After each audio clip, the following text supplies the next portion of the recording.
A person who thinks all the time has nothing to think about except thoughts. Human beings have become increasingly stuck in their heads to the point we're not really living in reality anymore. And a lot of this can be explained because our big brain, on top of our small bodies, it is only really 2% of our entire body weight, but it takes up around 20% of our energy expenditure. So we have become increasingly stuck in our mind, in our head, and it's causing a lot of disruption both for ourselves on like a psychological level and for our environment, for our relationships, you name it. It is said in ancient European thought that we are not stronger than the bull, we're not faster than the cheetah, we cannot sing more beautifully than the nightingale. So, what is it that man, the human being, actually sets us apart from nature? As all animals seem to have one special skill, and often it is attributed our reason, our thinking mind.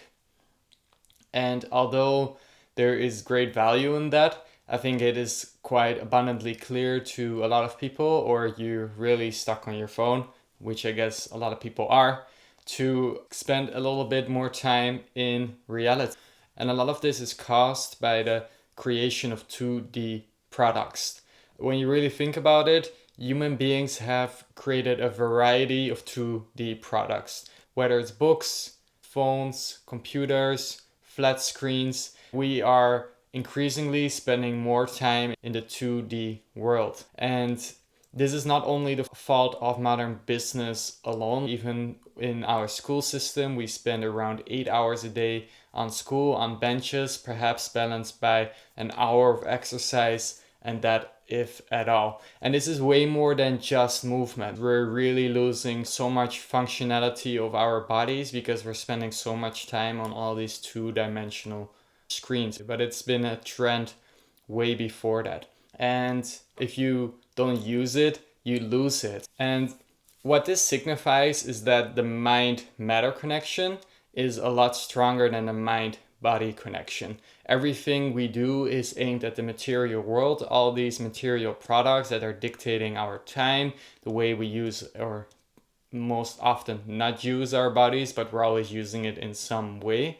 And what we really need to do is flip that and spend more time and use our mind to create more discipline, to actually spend time on and in our bodies, and definitely to ground down. Yet it is really important to understand that this tendency of the material world is so strong by politics, by business, by religion, by our schooling systems. They all want us to spend more and more time in the 2D world. And of course, this is not the case for everything.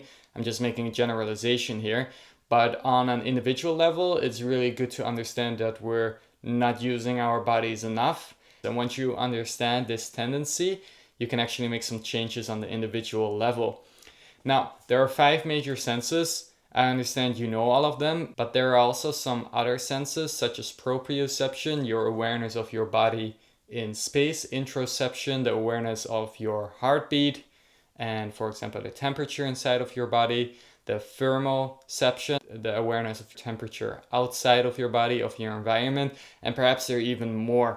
Right? And it's not about making the categories, but if you really look at the senses that we are overusing, that we are abusing in many ways, you can see that it's mostly the eyes, all these 2D products, your phones, your laptop, your school board, they're all focused on your eyes. So our eyesight has gotten a lot weaker. It's not natural for, I don't know how much percent of the population are wearing eyeglasses, but we don't necessarily need eyeglasses. It's not a normal thing. For human beings, it's because we're spending too much time in very close to a 2D product while we should be expanding our eyes on the horizon. And then the second sense that we're still targeting is the ears. So music, we're listening to movies, etc. But all our other senses, such as touch, such as taste, such as smell, are greatly underdeveloped. Our food is not high quality. Our cities don't smell as good as flower beds or forests do, and our ability to touch each other has gotten almost like awkward. Also, after COVID, we're keeping more and more distance, and it becomes hard to hug people in real life. So, if you really understand, and the closest thing that we have artificially created that targets all the senses, we of course have 4D movies. They didn't work very well. They haven't gotten really popular and have been around for a long time. And then you also have wearable gaming gear. I have never tried it, but I never hear anybody talking about it. So that hasn't gone so well. So the thing that we've actually created that targets all our senses is amusement parks.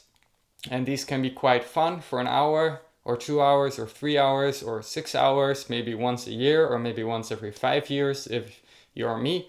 And then that's about it. They also, in the end, don't satisfy us for very long. And it is really okay. There's nothing wrong with 2D products. There's nothing wrong with anything we've created. But it's just really important to understand that there's so much more out there in life and that we really need to connect back to our natural ways. So that means singing around the campfire instead of sitting on your phone.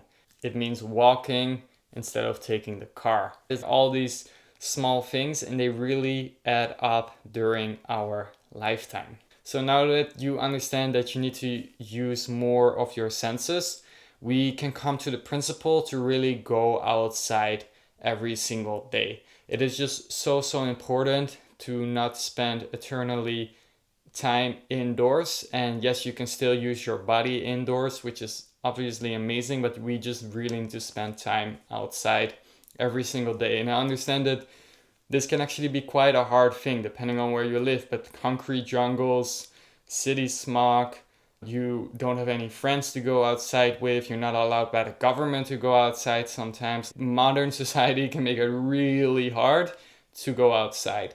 But unless it becomes really dangerous, you just really need to go outside every single day. And there are so many more activities that you can enjoy, and you really maybe need to make a list. Again, maybe use your mind to actually discipline yourself to learn what it is that you're able to do outside. Maybe you love to go swimming, maybe you love to make fire, maybe you love to just sit in the park and play frisbee. It just really doesn't matter, but we really need to again start valuing what it means to spend time outside, what it means to just truly live and start using our bodies again. And I'm not gonna list all the examples, but the point is simple, is that everything from cooking to gardening to playing rugby with your friends, they become activities that are valuable in and of itself and not merely leisure time or time off 2D products that we use so often. And now we come to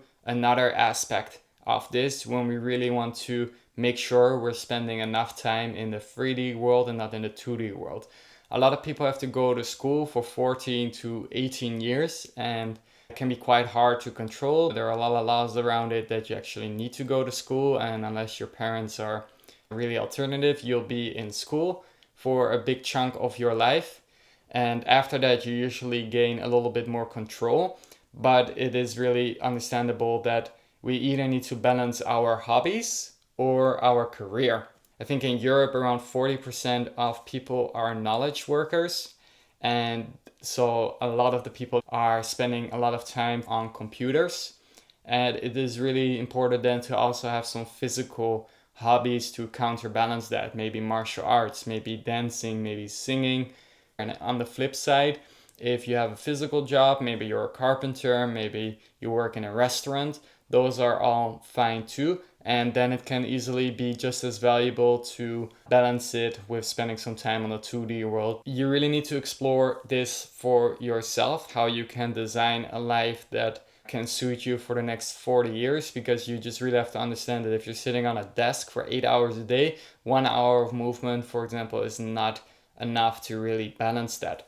I myself work on the computer a lot to create 7 Life areas, but I also do body work on the side, and that is something I really love to do because I can just receive clients, work with them for 90 minutes, then they're out of the door. There isn't much paperwork, I don't have to do so much upfront work, and it's a real skin-to-skin contact job. We first had the Industrial Revolution, automizing a lot of physical labor, and now the knowledge revolution has become, I don't know what they're calling it or what it's gonna be called in the future, but a lot of knowledge work is getting automated by AI as well.